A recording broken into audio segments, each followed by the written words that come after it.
लक्ष देऊन ऐका. या जगामध्ये चुकत नाही असं कोणीच नसतं.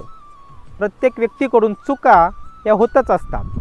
पण काही माणसांना एक खोड असते, ती म्हणजे स्वतःच्या चुका झाकून ठेवायच्या आणि दुसऱ्यांच्या चुका मात्र गावभर मिरवायच्या. याच कारणामुळे चांगल्या माणसांकडून जर थोडं जरी चुकलं तर त्यांच्या चुकांची चर्चा ही ताबडतोब गावभर होत असते. आणि वाईट माणसांकडून कितीही चुकलं तरी त्यांची चर्चा मात्र कोणीच करत नसतं. कारण चर्चा करणारी ही वाईटच माणसं असतात, चांगली नाही. चांगली माणसं स्वतःच्या इज्जतीला भरपूर जपत असतात. त्यामुळे ते आपल्याकडून चुका होणार नाही याची काळजी घेतात व वाईट माणसांना इज्जतीचं काहीही घेणं देणं नसतं. त्यामुळे त्यांच्याकडून कितीही चुकलं तरी त्याचा त्यांच्यावर काहीच परिणाम होत नसतो.